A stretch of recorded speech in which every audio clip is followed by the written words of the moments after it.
بسم اللہ الرحمن الرحیم۔ باب تحریض النبی صلی اللہ علیہ وسلم وفد عبد القیس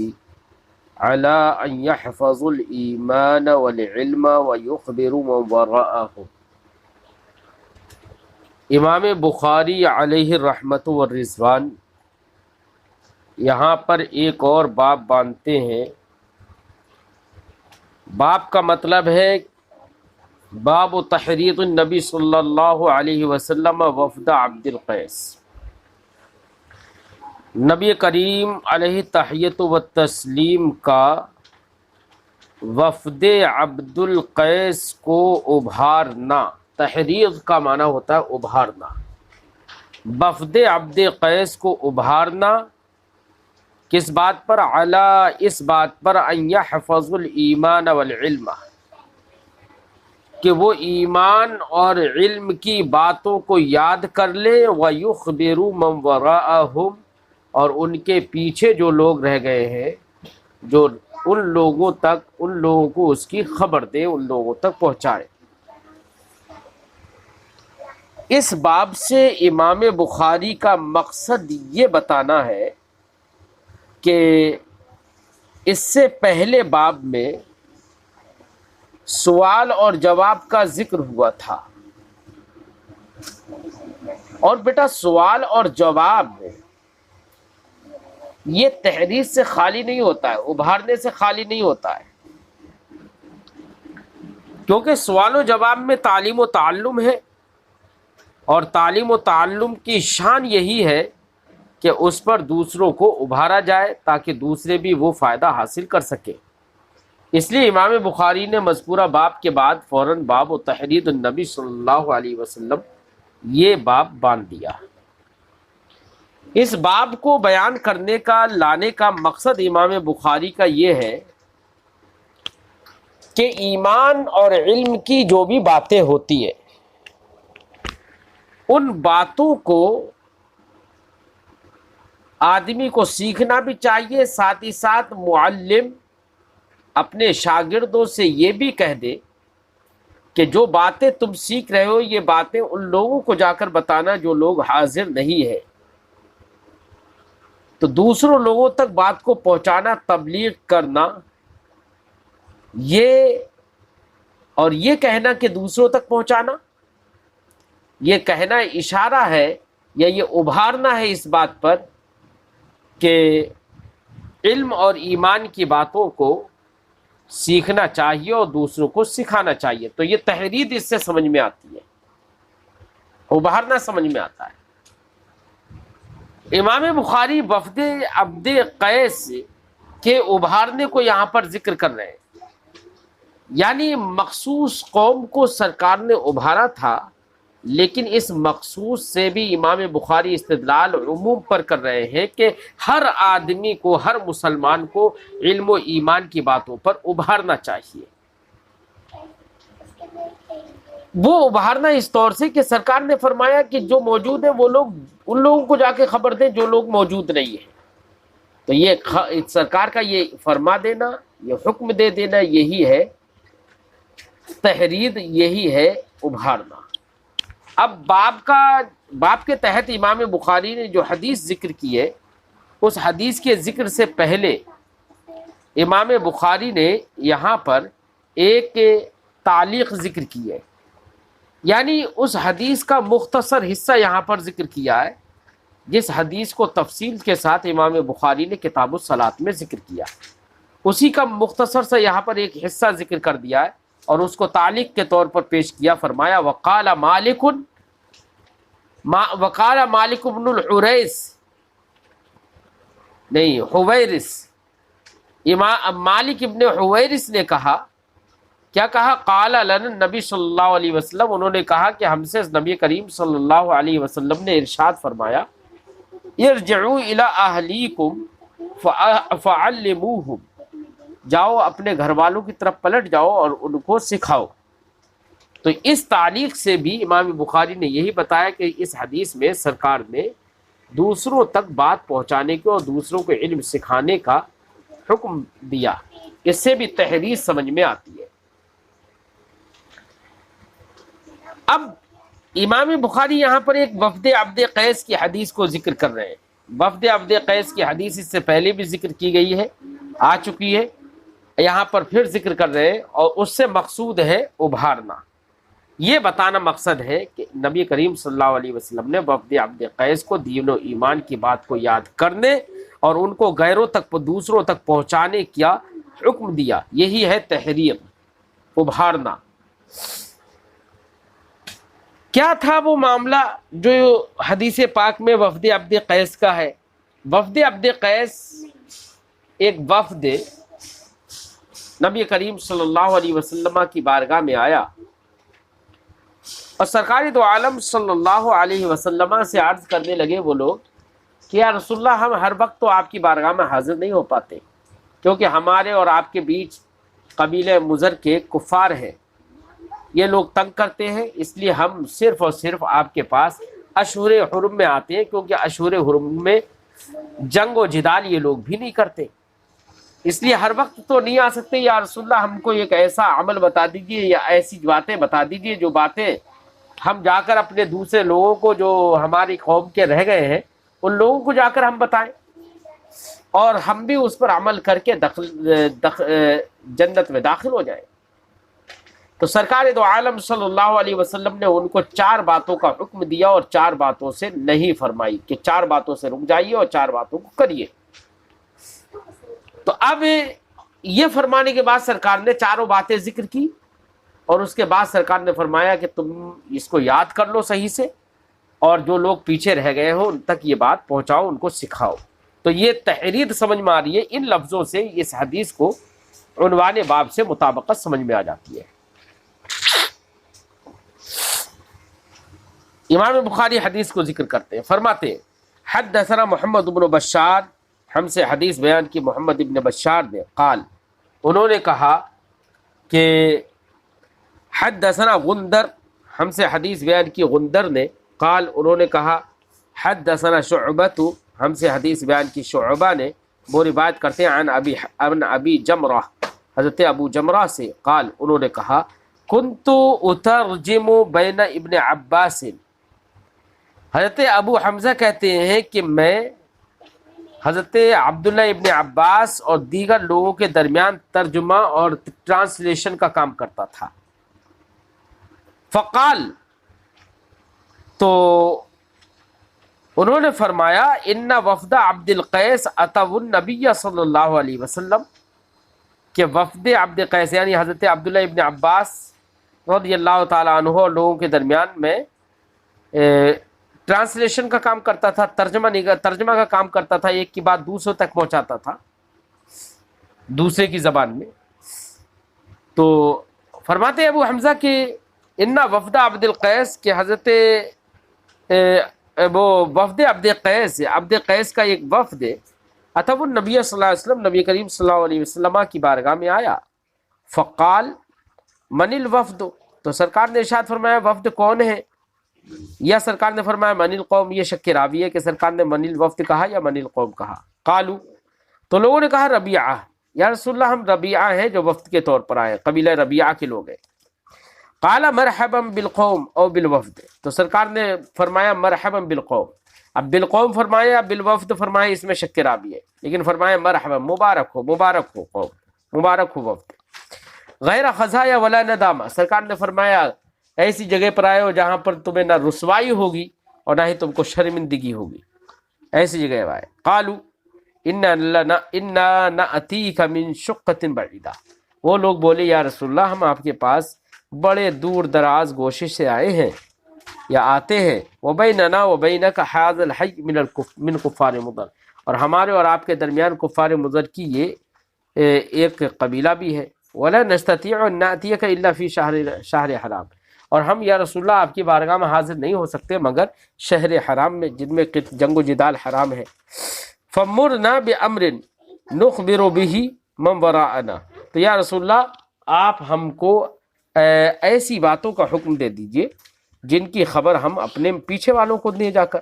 ندخل به الجنہ، اور اس کے ذریعے سے یا اس پر عمل کرنے کے ذریعے سے ہم جنت میں داخل ہو جائیں۔ فَأَمَرَهُمْ بِأَرْبَعٍ، تو سرکار نے ان کو 4 باتوں کا حکم دیا، وَنَهَاهُمْ عَنْ أَرْبَعٍ، اور 4 باتوں سے سرکار نے ان کو منع فرمایا۔ امرہم بالایمان باللہ وحدہ، ان کو حکم دیا کہ وہ اللہ وحدہ لا شریک پر ایمان رکھیں۔ قال، فرمایا حل تدرون مل ایمان باللہ وحدہ، کیا تم لوگ جانتے ہو کہ ایمان باللہ، اللہ وحدہ لا شریک پر ایمان لانے کا کیا مطلب ہے؟ قالو، تو وہ لوگ بولے اللہ و رسول عالم، اللہ اور اس کے رسول زیادہ جانتے ہیں یا رسول اللہ۔ قال شہادت اللہ الہ الا اللہ وَأَنَّ محمد رسول اللہ، سرکار نے فرمایا کہ ایمان باللہ کا مطلب یہ ہے کہ تم گواہی دو کہ اللہ کے سوا کوئی معبود نہیں اور محمد اللہ کے رسول ہیں۔ ایک یہ ایمان باللہ کا وہ حکم دیا، وَإِقَامُ الصَّلَاةِ، اور نماز قائم کرنے کا، نماز کی پابندی کا حکم دیا، وَإِيتَاءُ الزَّكَاةِ، زکوٰۃ دینے کا حکم دیا۔ 3 چیزیں، وَصَوْمُ رمضان، اور چوتھی چیز ماہ رمضان کے روزے کا حکم دیا۔ 4 چیزیں ہو گئیں۔ اب 5ویں چیز بھی ساتھ میں ذکر کر دی، وَتُعْتُ الْخُمُسَ مِنَ الْمَغْنَمِ، اور مال غنیمت سے 5واں حصہ اللہ کے لیے نکالو، اللہ کے لیے دو۔ تو اب یہ 5 چیزیں ہو گئیں، جبکہ ذکر یہ تھا کہ 4 چیزوں کا حکم دیا، یہاں تک تو 5 چیزیں ہو گئیں۔ تو اس کا جواب ہم اس سے پہلے تفصیلی طور پر دے چکے ہیں، ہم یہاں پر ایک جواب اور ذکر کر دیتے ہیں کہ یہاں پر 5ویں چیز کا جو ذکر ہے یہ زائد ہے۔ حکم تو 4 ہی چیزوں کا دیا، لیکن 5ویں چیز سرکار نے پھر بھی اس لیے بڑھا دی کہ ان کو یہ وہ لوگ تھے جو جنگ و جدال میں کرتے رہتے تھے، تو جنگ و جدال میں جنگ میں جاتے رہتے تھے، یہ وہ لوگ تھے۔ تو اب ان کے حال کے مناسب اور مطابق یہ تھا کہ ان کی جنگ و جدال والی حالت کہ جب یہ فتح یاب ہو تو مال غنیمت ان کو حاصل ہوگا، تو اس کا بھی حکم ان کو بتا دیا جائے۔ تو اس لیے سرکار نے 5ویں چیز کا بھی حکم ذکر کر دیا۔ یا اس کا ایک جواب یہ بھی ہو سکتا ہے کہ سرکار نے زکوٰۃ کا ذکر کیا، اور خمس، مال غنیمت سے خمس ادا کرنا، یہ زکوٰۃ ہی کی ایک حصے سے، ایک قسم سے ہے۔ جب ایک قسم سے ہے تو ایسی صورت میں یہ لوگ چونکہ جنگ و جدال کرنے والے تھے، ان کو الگ سے اسی کو مزید اور ان کے حق میں جو مسئلہ ہو سکتا ہے وہ اور سرکار نے الگ سے واضح فرما دیا۔ تو اس لیے یہ 4 ہیں، باقی تفصیلی گفتگو ہم اس سے پہلے کر چکے ہیں۔ وَتُعْتُ الْخُمُسَ مِنَ الْمَغْنَمِ، اور مال غنیمت سے تم 5واں حصہ ادا کرو۔ یہ 4 چیزوں کا حکم دیا۔ وَنَهَاهُمْ عَنِ الدُّبَّةِ، اور سرکار نے ان کو منع فرما دیا دبا سے۔ یہ جو 4 چیزوں سے سرکار نے منع فرمایا، یہ چاروں برتن ہیں جو اس زمانے اسلام سے پہلے جن کو شراب وغیرہ رکھنے میں استعمال کیا جاتا تھا، تو سرکار نے ان شراب جیسے حرام ہی ویسے ہی ان برتنوں سے بھی سرکار نے منع فرما دیا جن برتنوں میں شراب رہتی تھی۔ فرمایا وَنَهَاهُمْ عَنِ الدُّبَّةِ، سرکار نے ان کو دبا سے منع فرما دیا۔ دبا کہتے ہیں بیٹا کدو وغیرہ کا چھلکا جو ایک بوتل نما ہو جاتا ہے نا، آپ اندر کا پک جائے جب کدو یا کوئی لوکی وغیرہ جب بالکل سوکھ کے پک جائے تو اس کے بیچ کا گودا جو ہے وہ نکال کر اس کے جو ٹھیکڑی ہے ادھر ادھر کی کھول ہے اس کو استعمال کرتے تھے شراب کے رکھنے میں، تو اس کو دبا کہتے ہیں۔ نہاہم عن الدبا، سرکار نے ان کو دبا سے منع فرمایا۔ والحنتم، اور حنتم سے منع فرمایا۔ حنتم بھی ایک قسم کا مطلب برتن ہی ہے جس کو شراب کے لیے استعمال کیا جاتا ہو۔ والمزفت، اور مزفت سے بھی، مزفت یعنی کولتار جس لگا دیا گیا ہو، یا حنتم ہرا گھڑا، تو ان کو بھی شراب کے لیے استعمال کیا جاتا تھا پہلے، تو سرکار نے ان تمام کو منع فرما دیا، یعنی نہ رہے گا بانس نہ بجے گی بانس۔ تو وہ مسئلہ یہاں پر تھا کہ سرکار نے وہی چیزوں سے منع کر دیا کہ جس کی بنا پر شراب حرام ہے نا، تو اس کی جڑ ہی ختم کر دی تاکہ لوگوں کی عادتیں بالکل ختم ہو جائیں۔ قال شعبہ، امام بخاری فرماتے ہیں کہ حضرت امام شعبہ نے کہا ربما قال النقیر، چوتھی جگہ پر سرکار نے، راوی کا شک ہے، حضرت شعبہ ابو جمرہ سے روایت کرتے ہیں، تو انہوں نے حضرت شعبہ نے کہا کہ ابو جمرہ کو یہ شک ہے کہ چوتھی کی جگہ پر کبھی تو انہوں نے نقیر لفظ بولا تو کبھی مقیر بولا۔ نقیر اس لکڑی کو کہتے ہیں جس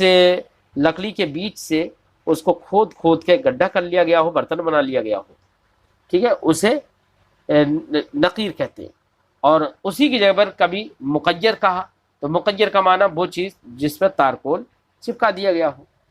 تو ان سب چیزوں سے منع فرما دیا گیا، کیونکہ یہ سب برتن وہ تھے کہ جو شراب کے لیے استعمال کیے جاتے تھے، تو سرکار نے ان تمام چیزوں سے منع فرما دیا۔ قالا، سرکار نے فرمایا احفظوہ واخبروہ من وراءکم،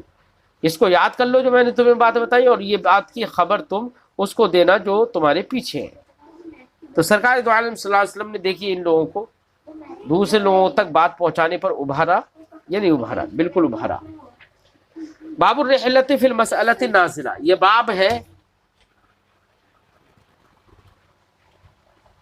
اچانک درپیش ہونے والے مسئلے کے سلسلے میں سفر کرنے کا، کہ کوئی مسئلہ درپیش آیا تو اس کے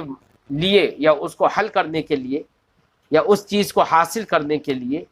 آپ دور دراز کا سفر کریں، تو یہ سفر کرنا جائز ہے، بلکہ بہتر یہی ہے کہ مسئلہ درپیش ہو تو چاہے کتنا ہی لمبا سفر ہو، آدمی کو سفر کرنا چاہیے اور اس مسئلے کو حل کرنا چاہیے۔ امام بخاری نے یہی بات سمجھانے کے لیے یہاں پر باب باندھا اور اس پر ایک حدیث ذکر کی ہے۔ فرماتے ہیں حدثنا محمد بن مقاتل ابو الحسن، ہم سے حدیث بیان کی محمد ابن مقاتل ابو الحسن نے، قال وہ فرماتے ہیں اخبرنا عبداللہ، ہمیں خبر دی عبداللہ نے، قال انہوں نے کہا اخبرنا عمر بن سعید ابن ابی حسین، ہمیں خبر دی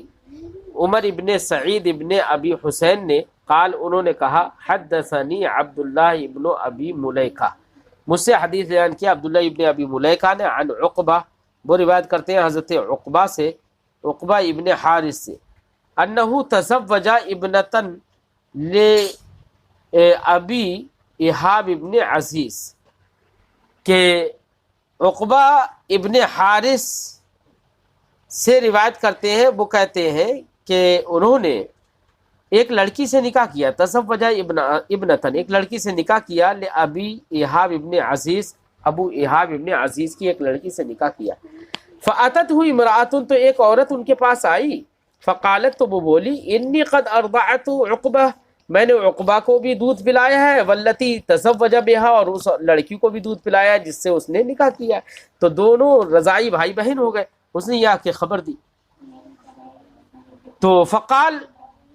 تو اس عورت سے کہا کیا، بالمدینتی، فقال لہا عقبہ، تو حضرت عقبہ نے اس عورت سے کہا، ما اعلم انکی ارضعتنی، مجھے تو معلوم نہیں ہے کہ تم نے مجھے دودھ پلایا ہو، ولا اخبرتنی، اور نہ ہی تم نے مجھے اس کی خبر اس سے پہلے دی تھی۔ تو انہوں نے یہ جواب دیا، فرق کے بعد، تو دیکھیے بہرحال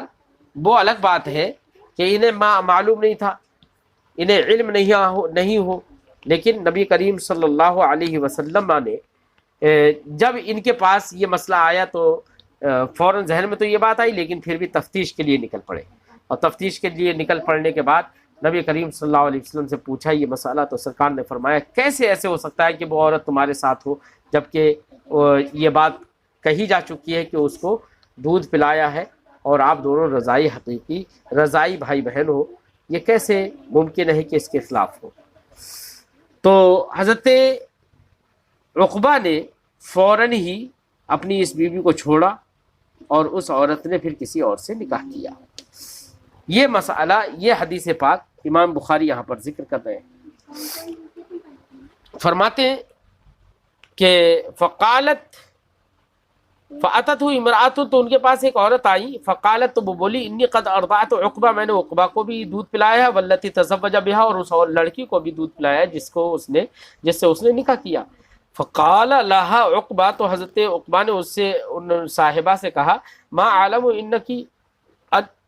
ارضعتنی، مجھے معلوم نہیں ہے کہ آپ نے مجھے دودھ پلایا، ولا اخبرتنی، نہ ہی آپ نے مجھے بتایا تھا۔ فرکب الی رسول اللہ، تو مسئلہ فوراً درپیش ہوا تو آپ فوراً سرکار دو عالم صلی اللہ علیہ وسلم کی جانب سوار ہو گئے، یعنی رخصت ہو چکے۔ فرمایا کہ فرکب الی رسول اللہ صلی اللہ علیہ وسلم، تو رسول اللہ صلی اللہ علیہ وسلم کی طرف مدینہ